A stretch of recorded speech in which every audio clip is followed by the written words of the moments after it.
ஆண்டவரும் இரட்சகருமாகிய இயேசுவின் நாமத்திலே வாழ்த்துகிறேன். அப்போஸ்தலர் நடபடிகள் 27ஆம் அதிகாரம் 29வது வசனத்திலே, பாறை இடங்களில் விழுவோம் என்று பின்னணியில் இருந்து 4 நங்கூரங்களை போட்டு பொழுது எப்பொழுது விடியும் என்றிருந்தார்கள். இந்த நாளுக்குரிய வார்த்தை எப்பொழுது விடியும், எப்பொழுது விடியும்.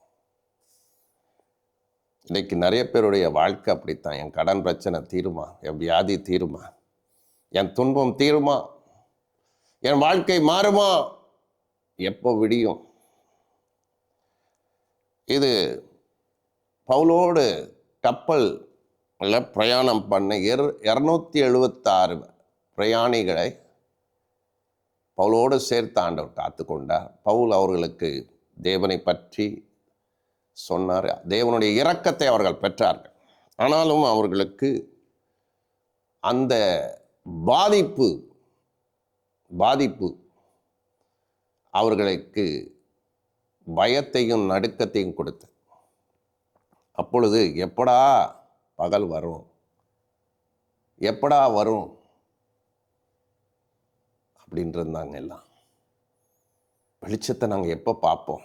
இன்னைக்கு எல்லாருடைய வாழ்க்கை, நிறைய பேருடைய வாழ்க்கை இருளின் வாழ்க்கையோடு இருக்குது. எப்படா எனக்கு வெளிச்சம் வரும், எப்போ என் வாழ்க்கை விடியும், என் குடும்பத்தில் எப்போ ஒரு விடிவு காலம் வரும், கஷ்டம் நீங்கும், என் வாழ்க்கையில் எப்போ தரித்திரம் நீங்கும், என் வீட்டில் இருக்கிற சாபம் நீங்கும், என் கஷ்டம் நீங்கும்,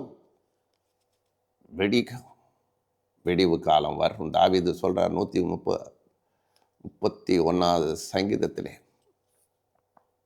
காத்திருக்கிறார். ஒரு ஜாமக்காரனை போல காத்திருக்கிறேன்னு சொல்றார். ஜாமக்காரனை போல நான் காத்திருக்கிறேன்.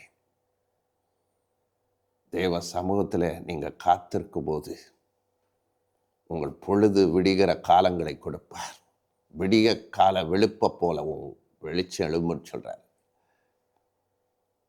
அவர் விடிவெள்ளி நட்சத்திரமாக தோன்றினார். ஒவ்வொருத்தருடைய வாழ்க்கையிலும் வெளிச்சத்தை கொடுக்கிற தேவனாய் இருக்கிறார். அது மட்டும் இல்லை, நமக்கு நம்பிக்கையை கொடுக்கிறவர், மாறுதலை கொடுக்கிறவர். உங்கள் வாழ்க்கையை மாற்றுவார். உங்கள் குடும்பத்தில் விடிவு காலம் வரும். என் கணவன் ரட்சிக்கப்படுவானா, என் பிள்ளைகள் ரட்சிக்கப்படுவாங்களா, மாறுவா. உங்கள் வீட்டில் ஒரு விடிவு காலம் வரும். ஏன்னா அவர் விடிய கால வெளுப்ப போல உன் வெளிச்சத்தை எழும்புறார். உன் சுக வாழ்வை சீக்கிரத்தில் தொழில பண்ணுறார். எத்தனையோ பேர் இன்றைக்கு வியாதியோடு போராடு, பிசாசோடு போராடுகிற, மந்திரங்களோடு போராடுகிறார்கள். கர்த்தரே நமக்கு நம்பிக்கை. 4 நங்கூரம் சொல்றார். நங்கூரத்தை போட்டுட்டு இந்த வார்த்தையை சொல்லியிருக்கேன். கர்த்தரே நமக்கு நங்கூரம்னா வழிகாட்டி. அவரே வழியும் சத்தியமும் ஜீவனுமா இருக்கு. அவர் வார்த்தை நமக்கு வழிகாட்டுது. ஒவ்வொரு நாளும் நம்மளை இயேசுவே 4 நங்கூரமா இருக்கிறார். நம்பிக்கை நங்கூரமா இருக்கிறார். அதை நம்ம மறந்து போகாதீங்க. 4 திசையில உங்களை வழிகாட்டுவார். அவரே நமக்கு விடுகிறவராக இருக்கிறார். உனக்கு உன் வாழ்க்கை விடியும், நம்புங்க. எத்தனையோ பேர் எங்கள் மீட்டிங்கில் வர்றவங்க அதை சொல்லுவார். எப்போ என் வாழ்க்கை மாறும், எப்போ என் சூழ்நிலை மாறும், எப்போ என் பிரச்சனை மாறும், எப்போ என் போராட்டம் நீங்கும், எப்போ என் தடை நீங்கும். இதே ஒவ்வொரு மாதத்திலையும் இதே பார்த்து கொண்டு இருக்கிறேன். ஒவ்வொரு மாதத்திலும் இதே நெருக்கத்தை தான் நான் பார்த்துக்கிட்டு இருக்கிறேன். மாறாதா? கண்டிப்பாக மாறுதலை தேவன் தருவார். உன் வாழ்க்கை விடியும்படி செய்வார். வெளிச்சத்தை கொடுப்பார். உன் இருளை வெளிச்சமாக மாற்றுவார். உன் சாபத்தை ஆசீர்வாதமாய் மாற்றுவார். உன் கண்ணீரை களிப்பாக மாற்றுவார்.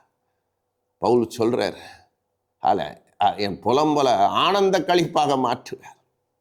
ஆனந்த களிப்பாக, நான் ஆனந்த கண்ணீராக மாற்றினேன். வெட்கத்துக்கு பதிலாக இரட்டத்தனையான பலனை நான் தருவேன்னு சொன்னார். வெட்கம் அனுபவிச்சு அதே தேசத்தில் உன்னை நான் கீர்த்தியும் புகழ்ச்சியுமா வைக்கிறேன் என்று சொன்ன யோபுடைய சிறையிருப்பை அவர் திருப்பினார். அவன் இழந்ததையெல்லாம் 2 மடங்கு திருப்பி கொடுத்தார். தாவீது இழந்ததையெல்லாம் திருப்பி கொண்டார். இன்றைக்கு உன் வாழ்க்கை மாற்றுவார். உன் வாழ்க்கையிலும் ஒரு வெளிச்சத்தை தருவார். உன் வாழ்க்கையில் ஒரு நம்பிக்கையின் நங்கூரமாக இயேசு இருக்கிறார். அந்த நங்கூரமாகிய இயேசுவை நம்ம பிடித்துக்கொள்ளும். ஆண்டவர் கண்டிப்பாக உங்களை ஆசீர்வதிப்பார்.